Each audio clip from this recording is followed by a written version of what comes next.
मध्य प्रदेश के बासमती चावल को जियोग्राफिकल इंडिकेशन यानी जीआई टैग दिलाने की मांग एक बार फिर जोर पकड़ने लगी है। मुख्यमंत्री शिवराज सिंह चौहान ने सोमवार को केंद्रीय कृषि मंत्री नरेंद्र सिंह तोमर से मुलाकात के दौरान ये मुद्दा उठाया और उनसे राज्य के बासमती चावल को जीआई टैग दिलाने में मदद करने की मांग की। किसी वस्तु या उत्पाद को उसकी खास भौगोलिक उत्पत्ति या जुड़ाव के आधार पर जीआई टैग दिया जाता है। मुख्यमंत्री शिवराज सिंह चौहान के मुताबिक मध्य प्रदेश के 13 जिलों के लगभग 80,000 किसान बासमती धान की खेती करते हैं। इनमें मुरैना, भिंड, ग्वालियर, श्योपुर, दतिया, होशंगाबाद, जबलपुर और नरसिंहपुर के किसान शामिल हैं। इससे सालाना 3,000 करोड़ रुपए के बराबर विदेशी मुद्रा मिलती है। लेकिन मध्य प्रदेश के लिए ये लड़ाई आसान नहीं है, क्योंकि वो इससे जुड़ी कानूनी लड़ाई एक बार पहले हार भी चुका है। Office of controller general of patent designs and trade marks के तहत काम करने वाली जीआई रजिस्ट्री ने 2018 में बासमती चावल की खेती के आधिकारिक मानचित्र से मध्य प्रदेश को बाहर करने का आदेश सुनाया था। ये आदेश इंटेलेक्चुअल प्रॉपर्टी अपीलेट बोर्ड के निर्देश पर आया था। इस फैसले को मध्य प्रदेश सरकार ने मद्रास हाई कोर्ट में चुनौती दी, लेकिन राहत नहीं मिल पाई। इसी साल मार्च में हाई कोर्ट ने इस याचिका को खारिज कर दिया। अभी केवल हिमालय के तराई इलाके में सिंध गंगा मैदान में आने वाले 7 राज्यों में उत्पादित बासमती चावल का जीआई सर्टिफिकेशन हो सकता है। इसमें पंजाब, हरियाणा, दिल्ली, उत्तराखंड, पश्चिम उत्तर प्रदेश और जम्मू कश्मीर के जम्मू और कठुआ जिले शामिल हैं। जीआई की कानूनी लड़ाई हारने के चलते मध्य प्रदेश में बासमती धान की खेती तो हो सकती है, लेकिन तकनीकी तौर पर बाजार में बासमती के नाम से इसे नहीं बेचा जा सकता है। हमने जो है आपत्ति का निराकरण हेतु एक केस चेन्नई में लगाया था। अभी भी जो है चेन्नई में एक केस पेंडिंग में है, चेन्नई उच्च न्यायालय में। और दूसरा हमने जो है तैयारी कर रहे हैं सुप्रीम कोर्ट नई दिल्ली में कि एसएलपी दायर करने के लिए, उसकी तैयारी हमारी पूरी हो गई है। दिन भर झूठ परोसते हैं शिवराज सिंह चौहान जी। वो तो कांग्रेस की जब केंद्र में मनमोहन सिंह जी की सरकार थी तो धरने पर बैठे थे। उनको पता है मोदी सरकार के समय मध्य प्रदेश मुकदमा हार चुका है। मोदी सरकार ने साफ मना कर दिया कि जीआई इंडिकेशन, जियोग्राफिकल इंडिकेशंस के लिए की रिकॉग्निशन के लिए एपीडा ने मुकदमा लड़ा मध्य प्रदेश के खिलाफ और मोदी सरकार में उसका निर्णय हो गया। क्यों झूठ बोलते हैं शिवराज सिंह चौहान साहब? जब भी चुनाव आते हैं मध्य प्रदेश के किसानों को धोखा एक क्षण नहीं लगता।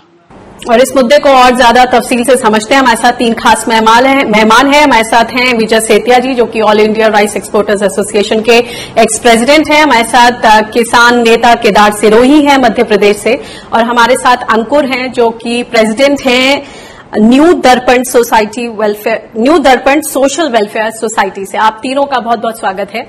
सबसे पहले विजय जी, मैं आपके पास आना चाहती हूं कि जो मध्य प्रदेश का जो बासमती चावल है, उसको लेकर मध्य प्रदेश लंबे समय से लड़ाई लड़ रहा है, और अब शिवराज जी का ये लेटेस्ट स्टेटमेंट कि हम हर कोशिश करेंगे कि इसको जीआई टैग मिले। सबसे पहले तो ये समझाएं कि जीआई टैग एक्चुअली क्या होता है, और एपिडा ने जो इसको बार बार रिजेक्ट हो जाती है ये एप्लीकेशन, एपिडा का क्या रोल है इसमें? मैं आपको सिंपल भाषा में बता देता हूं कि शैंपेन हमने सबने सुन रखी है, ठीक है। वाइन तो सारी दुनिया में बनती है, शैंपेन फ्रांस के एक पर्टिकुलर हिस्से में बनती है और उसको प्रीमियम मिलता है, और प्रीमियम भी अच्छा खासा मिलता है, वहां के किसानों को उसका बेनिफिट मिलता है। रही बात बासमती की, आप एक चीज नोट करो, आपने देहरादूनी बासमती सुनी होगी, आपने रावड़ी बासमती सुनी होगी, आपने अमृतसर की बासमती सुनी होगी, लेकिन आज तक भोपाल बासमती ऐसा कोई ब्रांड नहीं बना। तो इसलिए कहना, क्योंकि जो चीजें 100-200 साल से चली आ रही हैं उसके ब्रांड बन गए। एमपी के अंदर जो बासमती पैदा हो रही है वो पंजाब और हरियाणा के किसानों जितनी किसान मेहनत करते हैं उसमें कोई शक नहीं, लेकिन धरती मौसम के फर्क की वजह से जो चावल वहां बनता है उसकी क्वालिटी पंजाब हरियाणा के बराबर नहीं बनती, और इसीलिए 3,000 रुपए 5 रुपए पंजाब हरियाणा से सस्ता बिकता है। जब भी हमारे चावल वालों ने इसका एक्सपेरिमेंट्स किए हैं, जब भी इसके एक्सपेरिमेंट्स किए हैं, तो चावल की क्वालिटी कभी भी हमें पंजाब हरियाणा के क्वालिटी के नजदीक नहीं मिली। तो अगर आप एमपी का चावल अगर कहीं भेजोगे और क्वालिटी कंप्लीट आए, तो जो आपने 100-150 साल में अपनी बासमती की हेरिटेज बनाई है वो खत्म हो जाएगी। दूसरा, बासमती को प्रोटेक्ट करने के लिए अपीडा ने पिछले 20-25 साल के अंदर कम से कम 200 करोड़ रुपया खर्च किया होगा, चाहे वो केस अमेरिका में लड़ने पड़े, चाहे फिलीपींस में जाके लड़े, चाहे कंबोडिया से लड़े, चाहे थाईलैंड से लड़े। जहां भी किसी ने बासमती को रजिस्टर कराने की कोशिश की, वहां पे जाके अपीडा ने लड़ाई लड़ी। सब बात जो कि एमपी से पहले राजस्थान में बासमती पैदा हो रही है। जिस समय ये 2008 में जीआई के लिए बातचीत चली थी और ये सवाल पैदा हुआ था कि इंडिया क्यों नहीं अपनी प्रोडक्ट की जीआई बना रहा, तो तब राजस्थान भी सामने था। राजस्थान की फसल एमपी से ज्यादा थी, लेकिन क्वालिटी पैरामीटर्स में वो फेल थी।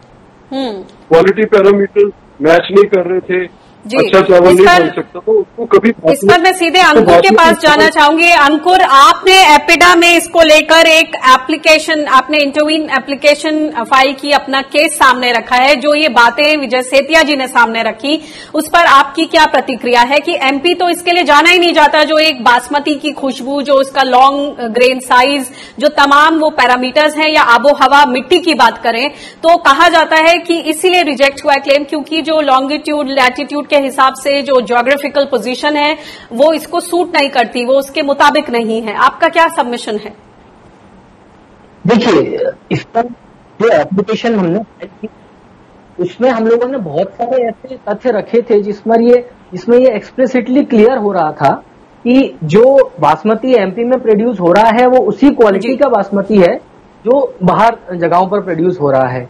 जैसा विजय जी ने कहा कि एमपी में जो है वो उस क्लास में नहीं आता या नहीं आता, ये तो साइंटिफिक चीजें हैं। और देखने वाली बात यह भी है कि जीआई रजिस्ट्री ने पहले एमपी के फेवर में फैसला किया था, उसके बाद जब अपीडा अपील में गई और वहां पर यह आया कि नहीं, इसको फिर से रीएनालाइज किया जाए। और दूसरी एक जरूरी चीज ये भी है देखने के लिए कि एमपी में इतने लंबे समय से बासमती हो रहा है, इतनी ज्यादा मात्रा में बासमती जो है वो एक्सपोर्ट किया जाता है। आपने शायद उनके फैक्ट्स देखे ही होंगे, और वही सारे फैक्ट्स जो हैं हमने अपनी इंटरवीनिंग एप्लीकेशन में रखे थे, और अपीडा और अथॉरिटीज ने उनको, इंटेलेक्चुअल प्रॉपर्टी अपीलेट बोर्ड ने उसको अप्रिशिएट भी किया था, और उसके बाद ही हमको इंटरवीन करने के लिए बोला गया था, क्योंकि हमारा एनजीओ पहला एनजीओ था जो इसमें इंटरवीन हुआ था। किस आधार पर ये रिजेक्ट होता जा रहा है? देखिए, ऐसा है कि इसमें स्टेट ऑफ एमपी को कुछ और कंक्लूसिव एविडेंसेस प्रूव करने पड़ेंगे। ऐसे अगर छत्तीसगढ़ का रिसर्च इंस्टीट्यूट है वहां पर हो, या एमपी में जो इंस्टीट्यूट है वहां पर हो, जहां पर ये डॉक्यूमेंट्स हैं बहुत सालों पुराने, 50 साल 100 साल पुराने डॉक्यूमेंट्स हैं, जो डॉक्यूमेंट्स ये कहते हैं कि भाई हमारे यहाँ इतने समय से बासमती पैदा होता आ रहा है। ये सारे जो डॉक्यूमेंट्स है ये मध्य प्रदेश सरकार को वहां पर प्रेजेंट करने पड़ेंगे, तभी हमारा जो क्लेम है वो ज्यादा स्ट्रांग होगा। जी, मेरे साथ केदार सिरोही जी हैं। केदार जी, ये बताएं कि अगर हम किसानों की बात करें, उनका पक्ष सामने रखें, तो बोला जा रहा है कि वहां के 13 डिस्ट्रिक्ट्स जो हैं, वहां पर करीब 80,000 किसान इस तरह के बासमती धान को उगाते हैं।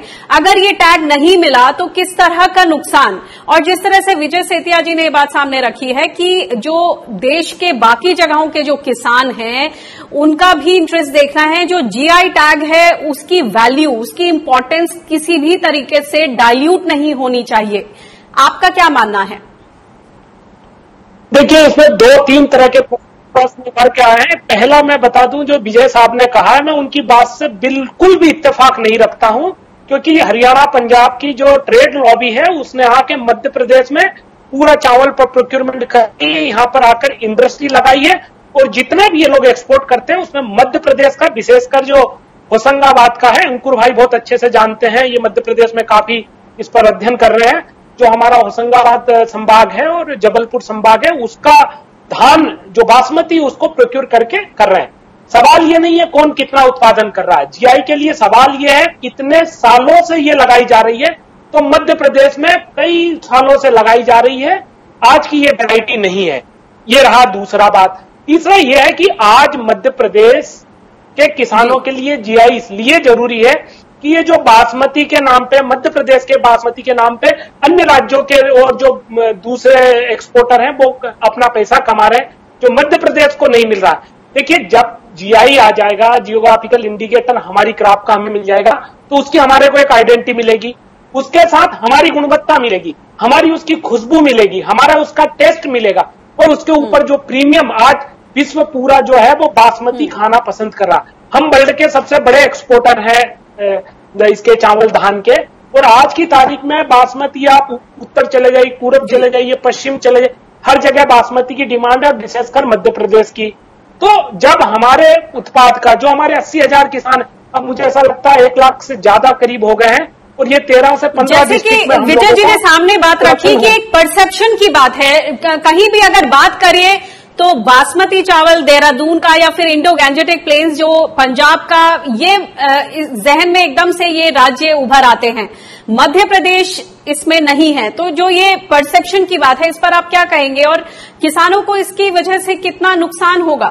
मैडम, मैं एक बात और कहना चाहता हूँ। मैं किसान भाइयों की इज्जत करता हूँ, इनकी मेहनत की कोई कमी नहीं है, इसको मैं नहीं कह रहा। आप देखिए, उत्तर प्रदेश का, वेस्टर्न उत्तर प्रदेश, सिर्फ ये मिला है वहां बासमती उग सकती है, सारे देश में भी बासमती नहीं उग सकती।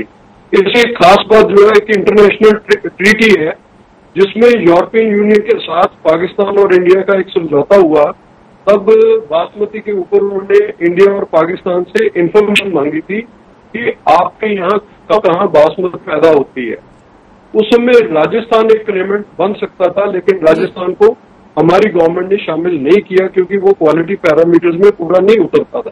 पाकिस्तान के 18 जिले और हिंदुस्तान की 7 स्टेटें, अगर आज आप एक भी इंच इसमें और ऐड करते हो तो ये डिल्यूट होते ही पाकिस्तान दोबारा से खड़ा हो जाएगा। वो समझते कि हमसे गलती हो गई, ठीक है, कि हम बढ़ा लेते, हम अपने स्टेट्स लिखते, हमने डिस्ट्रिक्ट लिख दिए। एमपी का चावल जो है उसका किसान की मेहनत में कोई कमी नहीं है। जैसे अभी हमारे किसान भाई ने बोला कि जी यहाँ से एक्सपोर्टर ले जाते हैं, अरे भाई ले जाते हैं कि अगर आप बात कर रहे हो तो इसका मतलब है कि एमपी में अगर कोई एक्सपोर्टर आपका चावल नहीं ले रहा होता तो ये कहाँ बिकता। इसका मतलब है कि क्वालिटी कम है, क्वालिटी में कमी है, ये 3-4 रुपए सस्ता बिकता है। राजस्थान का भी इसी तरह सस्ता बिकता है क्योंकि क्वालिटी ही फाइनली इसको डिसाइड करती है। और मेरा मानना है कि नेशनल इंटरेस्ट और स्टेट इंटरेस्ट का ध्यान रखने की बात है। अगर हम स्टेट इंटरेस्ट देखेंगे तो नेशनल इंटरेस्ट फेल हो जाएगा। जी अंकुर, इस पर आपका क्या कहना है? अगर हम स्टेट इंटरेस्ट देखेंगे तो नेशनल इंटरेस्ट फेल हो जाएगा। देखिए, यहाँ पर मेरे हिसाब से न स्टेट इंटरेस्ट की बात है और न नेशनल इंटरेस्ट की बात है। यहाँ पर जो बात है वो ये है कि हमारे किसान भाइयों को कितना नुकसान होगा अगर ये जीआई का टैग नहीं मिलता। अल्टीमेटली प्रोड्यूस तो किसान ही करते हैं ना। तो आप ये बोले कि इसमें नेशनल इंटरेस्ट की बात या स्टेट इंटरेस्ट की बात है, तो जहां तक अपन नेशनल क्लेम की बात करते हैं और इंडिया और पाकिस्तान की जो ईयू के साथ ट्रीटी हुई थी उसके ऊपर एक और केस भी था जो यूएस के साथ था, जहां पर यूएस ने टैक्स बती के नाम से सेम चावल उगाया जा रहा था और उस पर एक सब्सटेंशिएट हुआ था कि भाई कौन कहां कैसा उगाएगा। पहली बात। अब जहां तक विजय जी ने कहा कि एक्सपोर्टर्स की बात है और एक्सपोर्टर नहीं ले जाएंगे तो ये नहीं बिकेगा, तो एक्सपोर्टर क्यों ले जा रहे हैं? हमको देखने वाली बात यह है, एक्सपोर्टर ले जाके इसको और किसी नाम से तो बेच नहीं रहे हैं। एक्सपोर्टर ले जाके इसको बेच तो बासमती ही नाम से रहे हैं। तो उसका रीजन क्या है बासमती नाम से बेच रहे हैं? क्योंकि भाई यहाँ का बासमती बिकता है, इसीलिए तो बेच रहे हैं। कैलाश भाई ने कहा कि हमको इंटरनेशनल रिकॉग्निशन मिला हुआ है, इतना हमारा जो बासमती चावल है वो एक्सपोर्ट हो रहा है पूरी दुनिया में। वो क्यों हो रहा है? अगर इसकी क्वालिटी खराब होती, अगर इसमें वो खुशबू नहीं आती, अगर वो प्रीमियम क्वालिटी का नहीं होता तो इतना डिमांड क्यों होती? उसी नाम से बासमती के नाम से बिक रहा है। अभी स्पेसिफिक नाम तो आ नहीं रहा है कि यहाँ है वहां है। पूछना है विजय जी, इसमें शिवराज सिंह चौहान इसमें पूरी कोशिश कर रहे हैं कितने सालों से। आपको क्या लग रहा है कि शिवराज सिंह चौहान की जो ये कोशिश है वो आखिरकार रंग क्यों नहीं ला रही है? क्योंकि पहले भी बीजेपी की सरकार केंद्र में और राज्य में रही है, तो अगर रिकॉर्ड्स भी हैं, सारी चीजें हैं, तो फिर क्या कारण है कि इसको जीआई टैग नहीं मिल पा रहा है? मैं इसके लिए साफ ये कह दूंगा कि जहां पे 1-2 राइस मिलर्स का अपना वेस्टेड इंटरेस्ट है उस वजह से ये बात सिरे पे नहीं चढ़ी। जब यूनैनिमसली सारी इंडस्ट्री ने सभी किसानों के बिहाफ पे कह सकता हूं, जब राजस्थान, एमपी या बिहार, जहां देखो बासमती अगर कोई चाहे कि बिहार में नहीं उगेगी, उग जाएगी, लेकिन क्वालिटी ऐसी नहीं रहेगी, फर्क आएगा। राजस्थान में उगती है, फर्क है। एमपी वाले के हमारे माल में फर्क नहीं आता, ये कहना मानना दूर की बात है। आज तक हमें मालूम है कि हिमालय के नजदीक जितना हम जाएंगे वहीं बासमती खुशबू वाली, अच्छी पकाई वाली है, उसका चावल कम टूटता है। ये बातें टेक्निकल है, सब समझते हैं। ये अगर साइंटिफिक बात आएगी तो वहां पे इसीलिए ये कहीं भी इनको कामयाबी नहीं मिली। लेकिन किसानों का हित कैसे संचित हो, उसके कोई और माध्यम ढूंढने पड़ेंगे। बासमती को डिल्यूट करना ये गलत है। अगर आप एक तरफ फायदा करते हुए सारे देश के किसानों का नुकसान करोगे। केदार जी, आपसे आखिरी संक्षिप्त में उत्तर चाहूंगी कि ऐसे में ये जो सिचुएशन है, इसमें क्या आप सुझाव देंगे, क्या होना चाहिए, क्या किया जाना चाहिए? क्योंकि सेतिया जी के जो व्यूज आए और अंकुर जी ने जो बात सामने रखी, बात तो किसानों की है कि अल्टीमेटली कोविड के इस बुरे हालात में भी उनकी स्थिति ठीक रहे, वो नुकसान ना सहे। देखिए, मेरा ये कहना है कि जो सेठिया जी ने कहा, वहां मैं एक बात जोड़ दूं कि ये लोग ट्रेड इंटरेस्ट देख रहे हैं। ट्रेड इंटरेस्ट नहीं देखना, हमें हमारा नेशन का इंटरेस्ट देखना है, हमारे फार्मर का इंटरेस्ट देखना है, और जो सत्य है, वास्तविकता है, और जो जमीनी है, और जो लंबे समय से उगा रहे, जिसका अधिकार है, उसको उसका अधिकार मिलना चाहिए। ये मध्य प्रदेश का अधिकार है और इसके लिए हम लोग लड़ेंगे, हम लोग इसको लेकर रहेंगे। ये हमारे किसानों की, हमारे पूर्वजों की संरक्षण की बात है। ये उन लोगों ने बहुत शुक्रिया तीनों मेहमानों का इस चर्चा में, इस छोटी सी चर्चा में शामिल होने